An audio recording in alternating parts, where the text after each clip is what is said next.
What's up, guys? What's going on, guys? Bethany is here, and today we got the Fosters, Season 5, Episode 20, Meet the Fosters, Part 1 of the 3-part series finale. Okay, so this episode starts off 1 year after the end of the last episode, where we learn that Callie, where we're celebrating the graduations of Callie, the graduations of Callie, Brandon, Mariana, and Emma. This episode we meet Eliza's parents, Jim and Diane. Diane is played by Susan Walters, who plays Caitlin's mom on The Flash, and Jim, he's played by some random guy. I don't know who he's been. So anyway, we also meet Carter and Jamie, Eliza's brother. Eliza's brother, Jamie is played by Bill McIntosh. I think I'm saying that name right. And Carter is played by Peyton List's Tori, aka Peyton List's actual brother, Spencer List. That's interesting. So anyway, yeah. So we learn that Brandon got his BA after 3 years. Callie is finished UCLA. I mean UCSD. Sorry. Jude is on academic probation from UCLA and includes his scholarship, and Mariana is graduating from MIT with Emma. So Jesus has an out on the limb with Wyatt, of all people, my boy Wyatt, and JB probably has a thing for Callie, but Callie is like, hey, he's not her type. And they also have a new foster son named Corey. The actor is played by Dallas Young, I think. Yeah. Now, I'm just going to say Dallas Young, who will be playing Kenny on Cobra Kai Season 4. So, and also played Stewart on Cousins for Life, that Nickelodeon show. So anyway, yeah. So, even Aaron and Wyatt make the last appearances for the series. And, yeah. So Emma has a big secret that she's going to India, and Mariana, being Mariana, cannot keep her mouth shut without telling Jesus about it. And Jesus is basically like, hey, I don't want to go to India. Are you gonna have regret?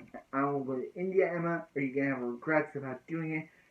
You go to India, I'm done. So basically breaking Gemma up. So anyway, yeah. So Jude is on academic. So while Jude was, alone in UCLA, he found a partner, which is drinking, because Jude is drinking at this party, and basically, yeah, and Callie finds Jude drunk and finds a pill in his pocket, and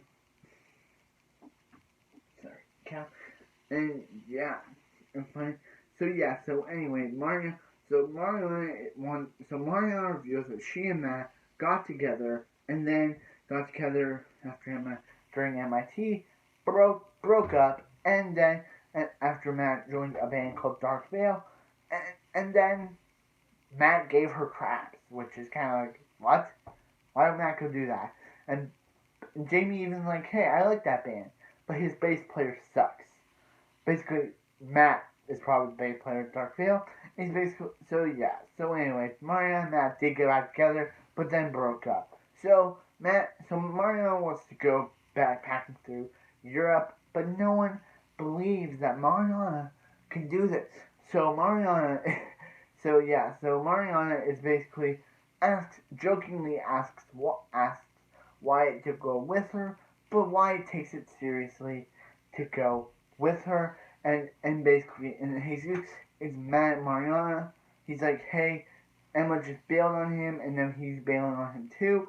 Mariana, you are a selfish scrapper. So you are a selfish scrapper, Mariana. Yeah, you can take the high school out of Mariana. You can take Mariana out of high school, but you can't take high school out of Mariana. Kinda, yeah.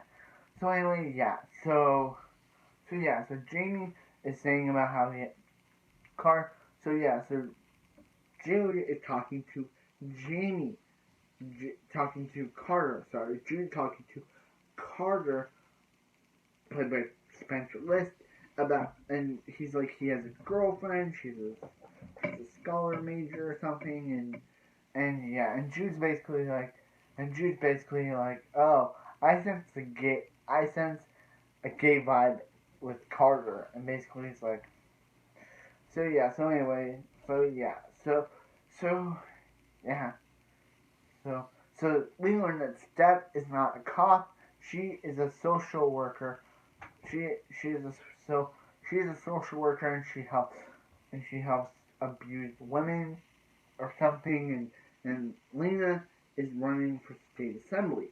So yeah, so basically Stephanie is live, and yeah, so basically yes, yeah, so yeah, and we also learned that Anna is 8 months pregnant, and that's why she cannot be at the dinner. But Jim and Diana reveal, hey, they already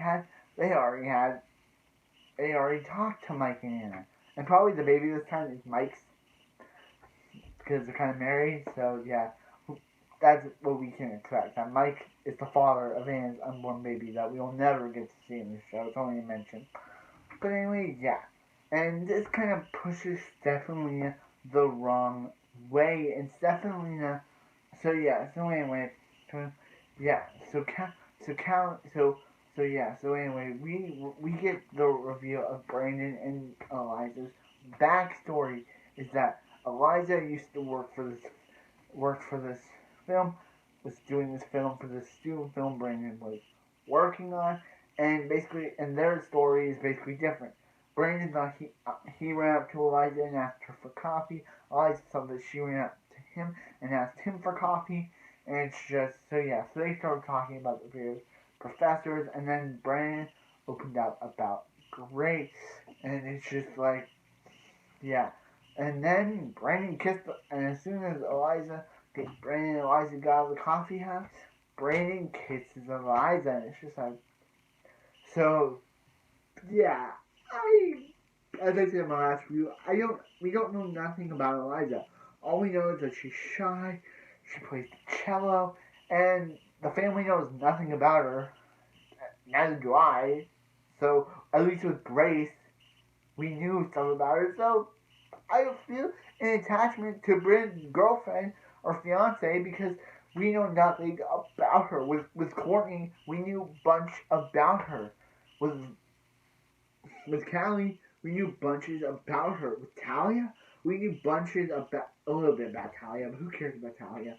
With Courtney, we knew bunches about her. With Grace, we knew a lot about her, but with Eliza, we knew nothing about her. So if they're trying to Brandon may think she's swell and may think and going to have a fiance with her, but how's the audience supposed to have a connection to this girl when we knew nothing about her and she only appeared in 4 episodes? We knew nothing about Eliza. That's why I kind of like Eliza because we know nothing about her. All we know is that she used to play cello. She's shy, and she met Brandon, and they got together and got dating because of coffee. That's all we know about her. She plays cello and she does stuff for the LA films. Like with Grace, we need stuff about her because we got to know her as a character for those episodes she appeared in up until her death. But with Eliza, she only has 4 episodes because it's the final season. If the season went one more, maybe we could learn more about Eliza. But since that isn't the case, I have no attachment towards Eliza.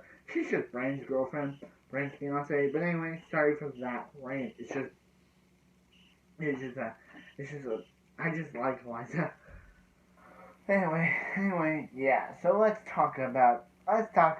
So anyway, yeah. So Steph and so anyway, Steph and Leah learn that they will not be officiating the wedding for Brandon and Eliza. And Steph's like, hey.